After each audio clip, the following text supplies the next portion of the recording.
बच्चों की गर्मियों की छुट्टियां लगे अभी 2 दिन ही हुए थे। सुबह सुबह पापा का कॉल आ गया। बोले बेटा कब आओगे। मैंने अनमने मन से बोल दिया पापा कुछ पक्का नहीं है, वैसे टूर पर गए हैं, उनके आने के बाद देखती हूँ। पापा की आवाज़ रुआसी हो गई। बोले बेटा तुम्हारी माँ नहीं है तो क्या हुआ, मैं तो हूँ, तुम्हारा मायका तो है, किसी से बात करो और जल्दी से आ जाओ। मैं जी पापा के आगे कुछ बोल ही नहीं पाई। जब तक माँ थी उनसे रोज फोन पर ढेरों बातें करती थी। साल में एक बार गर्मी की छुट्टियों में मैं पूरे 10 दिन के लिए मायके जाती थी। वो सुख किसी जन्नत से कम ना होता। बच्चों से ज़्यादा मुझे गर्मियों की छुट्टी का इंतजार रहता। पर जब से माँ गई है मेरा मायके जाने का मन ही नहीं करता। ऐसा लगता है जैसे मेरा मायका ही खत्म हो गया। एक सूनापन, एक खालीपन सा मेरी जिंदगी में भर गया था। पापा एकदम शांत स्वभाव के थे और कम बोलते थे और सबकी ज़रूरतों का पूरा ध्यान रखते थे। ऐसा नहीं कि मैं उनसे प्यार नहीं करती थी, और बचपन से मैं माँ के ज़्यादा करीब थी, या यूँ कहूँ कि वो मेरे दिल के सबसे करीब थी। अपने सारे सुख दुख एक सहेली की बातें उनसे साझा करती। आज सुबह सुबह पापा का कॉल आया तो उन्हें मना नहीं कर पाई। पापा का दिल रखने के लिए ऋषि से बोल के अगले हफ्ते की टिकट करवा ली और पहुँच गई मायके। जैसे ही दरवाजे पर पहुँची माँ की याद आ गई। ऐसा लगा जैसे वो अभी बाहर निकल कर आएंगे और गले लगा लेंगे। सोच के आंखें भर आई। आज पापा माँ की जगह बाहें फैलाए इंतजार कर रहे थे। सालों बाद पापा के गले लगकर खूब रोई। पापा ने प्यार से मेरे सर पर हाथ फेरा तो दिल थोड़ा हल्का हो गया। अच्छा लग रहा था।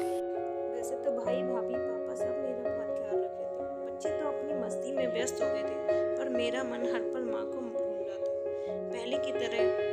आज भी पापा खाने के बाद मेरी पसंद की मटका कुल्फी लाते। भाई भी बच्चों को कभी चिड़ियाघर, कभी पार्क, कभी बाजार ले जाता। भाभी भी रोज की तरह मुझसे पूछ कर खाना बनाती थी। सब कुछ वैसा ही था, बस माँ नहीं थी।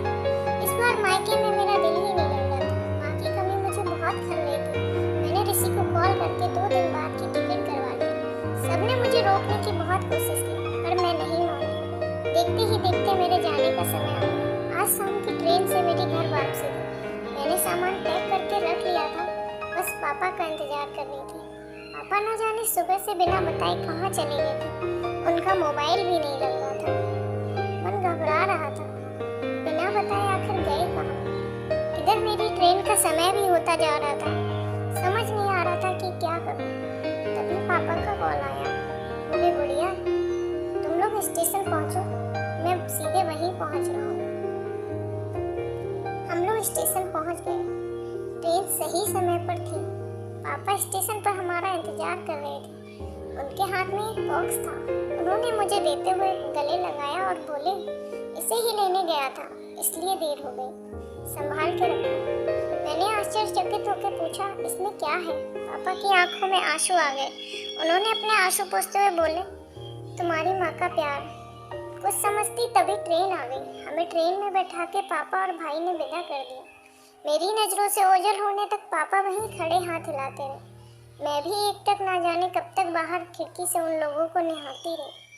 तभी बेटे ने आवाज़ दी और मेरे हाथों में एक चिट्ठी थमाते हुए कहा मम्मी नाना जी ने ये आपके लिए दिया है। मैंने तुरंत चिट्ठी खोली। उसमें लिखा था मेरी प्यारी गुड़िया रानी सदा खुश रहो। जब तक तुम्हारी माँ थी तुम्हारी हर छोटी बड़ी बात का ख्याल वही रखती थी। मैं जानता हूँ कि मैं तुम्हारी माँ की जगह तो नहीं ले सकता, पर उनकी कमी पूर्ति करने की कोशिश तो कर ही सकता हूँ। आज तुम्हारी माँ होती तो हमेशा की तरह अपने हाथों से तुम्हारे लिए बड़ी पापड़ अचार बना के साथ भेजती। माँ के हाथ का तो नहीं है, पर उसके साथ जैसा एक सामान एक दुकानदार से बनवाने की कोशिश की है। उम्मीद है तुम्हें पसंद आएगा। और हाँ बेटा, माँ नहीं है तो क्या हुआ, तुम्हारा मायका और हम तो हैं। पहले की तरह ही तुम्हारा इंतजार रहेगा। पढ़ के मेरी आंखें भर आई।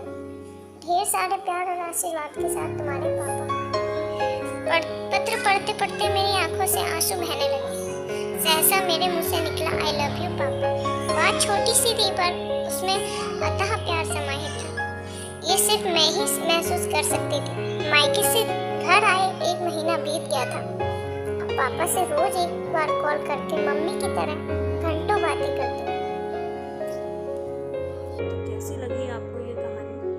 अगर अच्छी लगी हो तो चैनल को सब्सक्राइब करना ना भूलें। मैं मैं इस कहानी को पढ़ने के बाद बहुत रोई थी, क्योंकि ये कहानी बिल्कुल मेरी कहानी की तरह। बस एक कमी है, इस कहानी के जैसे भाई भाभी नहीं है मेरे पास।